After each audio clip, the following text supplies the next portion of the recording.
All right, we're here for another episode of Entering the Sports World. I'm here with Darren Arnold, former employee of the Toronto Blue Jays and the Aspire Group, and current employee of the Hamilton Bulldogs. Welcome to the show, Darren.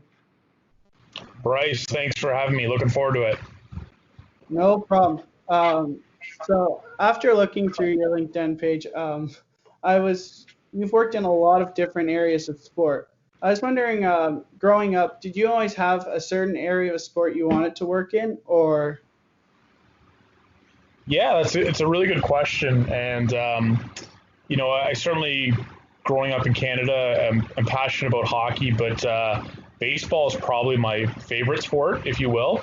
But as your career starts to develop and unfold, and opportunities present themselves, you really don't focus as much on the sport anymore and more on the job itself. I mean, I've had a chance to work in college athletics, basketball, football, seemingly every sport under the sun, and eventually they all kind of I guess melt together in terms of sports. So I'm back in hockey now, which is great, but I don't really have a passion, I guess, for one specific sport. I just love the industry as a whole.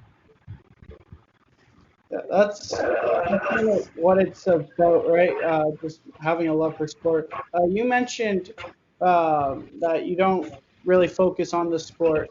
Do you kind of want to give a breakdown of like what you thought it would be like going into it, and like how it kind of changed your views once you started working into it, this sport? Yeah, sorry, you broke up a little bit at the end of the question there. So are you able to share that again? Yeah, I'll re-say that. So, working in a lot of different sports, like you said, and then going into not really focusing on a certain sport, did that really change your perspective at first when you started working? Yeah, I mean, I started my career professionally in baseball with the Blue Jays in 2004. But after spending 5 years with the team, and new opportunities presented themselves that were with the Aspire Group, a sports marketing company based in Atlanta.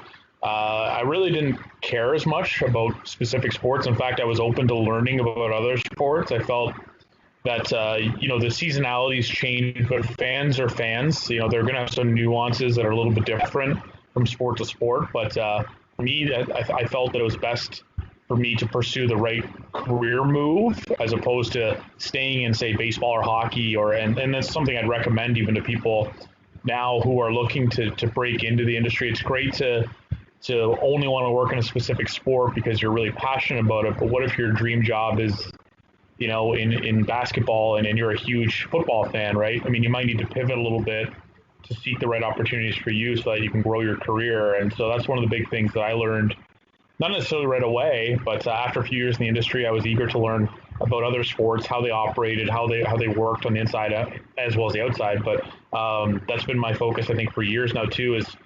Is always seeking the next opportunity, regardless of what the sport is in itself. Yeah. So as you mentioned, you started in baseball, uh, and when you got there, you joined the ticket sales team. Uh, and then you quickly rose with having a lot of high sales. What do you uh, dedicate that to? Yeah, that's a great question. For me, I certainly think a lot of things come to mind when I go back to the Blue Jays and where I started my career and eventually rising on the sales leaderboard. For me, I think it's something I teach to my own staff today. It's building relationships are really important, and every person has different interests, and you have to be able to ask the right questions to understand what a person is interested in or what a fan is interested in. And I certainly didn't know that. My first year with the Jays, it took some time to learn and understand that. But a lot of fans, as I built relationships with them, they created referrals, so they're open to their extending their network that I could talk to and sell tickets to. And that was one of the big things that I think that worked best for me. And I became basically a consultative seller, meaning I didn't really want to ram product down someone's throat. I never really believed in that, but I wanted to provide fun and entertainment for families across the GTA and beyond, as well as selling to fans in the U.S. From New York and Boston that would come up to Toronto every year. And that was something that it happened over time. I mean, I had good mentors when I was at the Blue Jays as well, and good training. So I had a chance to look up to some peers that were very successful and learn from them. Yeah, and from there you went to the Aspire Group. You said, as you mentioned, they are based out of Atlanta. Do you want to give a little bit more of a breakdown to what they do? Yeah, absolutely. I believe they're now, the Aspire Group is in their 10th or 11th year of operation. But when I joined the Aspire Group in 2010, I actually oversaw their Canadian operations for a number of years. So they are headquartered in Atlanta, and are still to this day located there. But I oversaw all of our Canadian operations. And it started with the Ottawa 67s in 2010, eventually moving to overseeing the Toronto Argonauts as partners, Vancouver Giants, and the Sarnia Sting, all over the course of my 4 or 5 years now. I'm trying to remember, 4 or 5 years for the Aspire Group in Canada. And then I had a chance to move actually to Atlanta and work out of their head office in 2014. But the big thing that Aspire Group does is they partner with teams, college teams in the United States, but also a variety of clubs over the world to provide best practices in terms of staffing, training, product research, fan research. I mean, I'm just scratching the surface for some of the things that they are able to do. And for me, I oversaw all those partnerships in Canada, and that led to, of course, opportunities in Atlanta, where I spent the next 3 years from 2014 to 27 working out of their head office. Yeah. So backing up your time with the Argonauts, you were there for their Grey Cup victory. What was that like, especially with it being the 100th anniversary? Yeah, it was an awesome experience to start there. Certainly, my career spans 15, 16 years, but that's a highlight for me as one of the opportunities to be a part of that. There's certainly a lot of pressure to be successful, and I'm talking even away from the football team and what they're doing on the field. You obviously want to put on a great show, something that's memorable with it being 100th, and with CFL football being such a staple in the Canadian sport landscape, you want to be able to say that you were part of something special. And I think we were. Of course, having the chance to play at home and win at home are all great opportunities to be a part of. But I think it was one of those things where it was nonstop work, especially some six months leading up to the event in itself. A lot of long days, late days, but also something I think I would never change because it was one of the best experiences I've had in my career. Yeah, I bet. One thing you also did is you helped out with the Pro Bowl for the NFL with the NFL. What do you notice the big difference between the NFL and CFL is on the working side? Yeah, that's another great question, and it's a good observation to pick through that from my career. And so when I was working out of Atlanta, I worked with the NFL on the 2016 Pro Bowl in Honolulu. Being a redheaded guy, I had to go to Hawaii about once a month for a period of 4 or 5 months, which wasn't so bad. But I had to avoid the sun whenever I was there. But that was a ton of work, and there's a lot more behind the scenes things that are happening because my sales team was working out of Atlanta to sell tickets in Honolulu, meaning there's a 5 to 6 hour time difference. So my staff actually had to work from, say, 2 p.m. in the afternoon to 11 p.m. at night.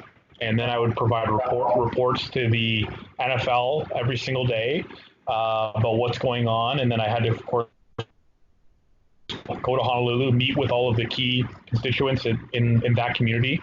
It was a lot of what I'll call hand-to-hand combat because you had to build relationships, which I alluded to earlier, with a lot of people on the island. And it was something where there was a ton of time and effort went behind it, but it was one of the highest grossing Pro Bowls in Hawaii history in terms of the Pro Bowl being there. So it was something we're really proud of in terms of what we were able to accomplish. It was a sold out game. And, we had a chance to, of course, go there and take part in the event. And we were there for about a week leading up to the game and then had a red-eye flight back right after it. So it was one of those things that just like the Grey Cup was something that sticks out in my career as being something I'm really proud of all the effort that went behind it in terms of it leading to eventually to a sellout. Wow. From there, sorry to kind of jump, but you went to work in the OHL with the Hamilton Bulldogs. Um, Now you were there for their OHL Championship run. What was that like? Yeah, that was my first season too. So I had OHL experience before, after spending a couple years with the 67s when I actually eventually came back to Canada. But for me, and I'm born and raised and from Hamilton, so there's certainly a sense of pride to be a part of that. And it was kind of if I'm going back through my mind a couple years ago now, maybe December of that season, we thought we had a good team, and then our president and general manager, Steve Staios, made a number of moves and made us obviously quite a bit better. And, namely acquiring, Robert Thomas is with the St. Louis Blues now and won a Stanley Cup his first season. And then as the playoffs started to unfold, we started to think and believe that we had a great team. And lo and behold, we beat the Sioux Greyhounds on home ice for the OHL Championship on a Sunday afternoon, Mother's Day, in front of 9,000 fans. It was nationally televised on Sportsnet, and a lot of people thought we had no hope going up against the Sioux Greyhounds because they had one of the best teams and were frankly ranked number one in the CHL for it felt like half the season at least.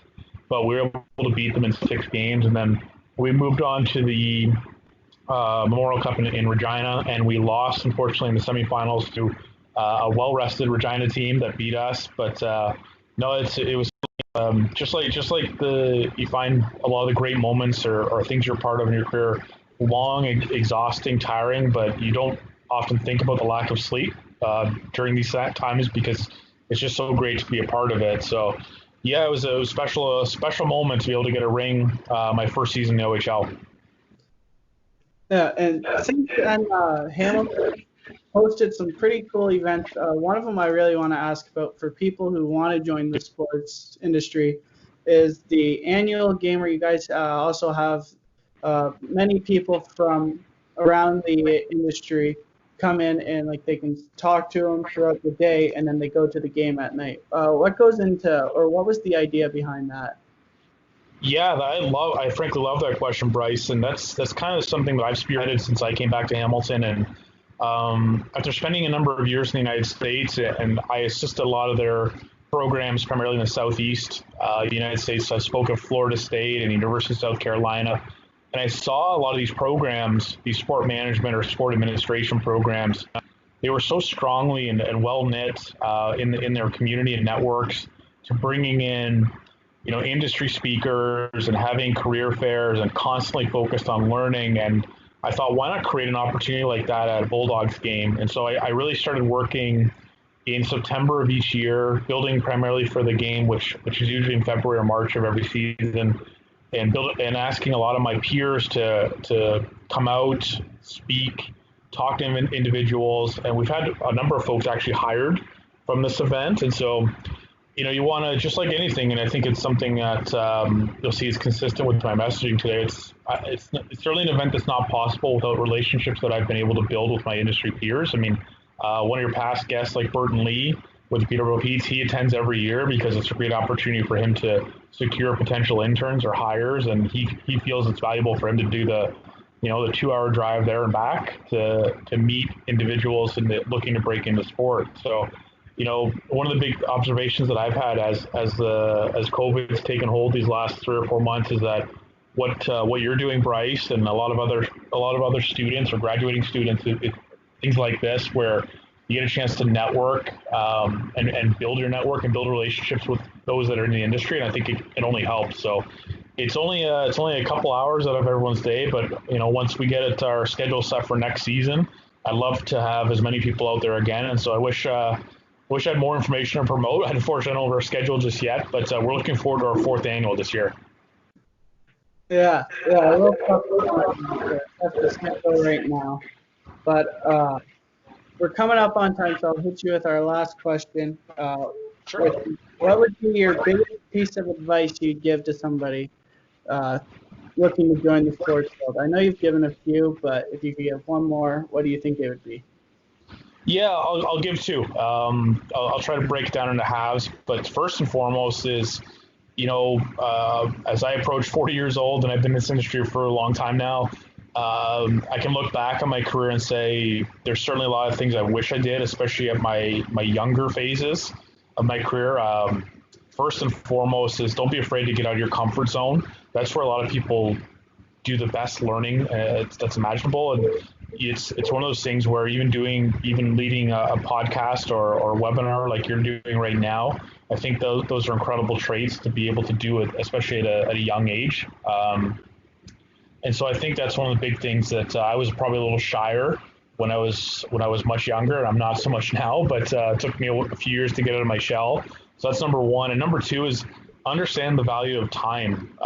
You can't get time back. I say this a lot when I speak to classes, and we're not necessarily in a great situation across the sports industry right now with a lot of question marks, but I still get a few messages here and there from individuals asking about opportunities or internships or potential hires, and I love seeing that stuff. I think it's those folks that are going to be the ones that get hired first once we do get out of this, because they've been the most proactive at looking and seeking opportunities, even when the landscape's a little bit barren right now. But eventually we are going to get back to normal, and I'm going to be seeking those individuals that were aggressive when everyone else was kind of sitting on their hands and just sitting by the pool and enjoying the summer, and blaming COVID as a reason for not securing or looking for opportunities. So that's number one. I guess I'll reiterate again was obviously trying to get out of your comfort zone as much as often as you can, and secondly is understanding the value of time. Perfect.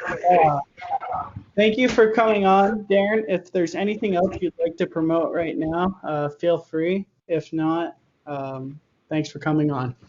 No, I appreciate the opportunity, Bryce. And once we do get our schedule out again in the future, I'd love maybe another chance to come back and share a little bit more and talk more about our event once we get our schedule in place. For sure. All right, that sounds like a plan. Thanks again, Bryce. Appreciate the opportunity.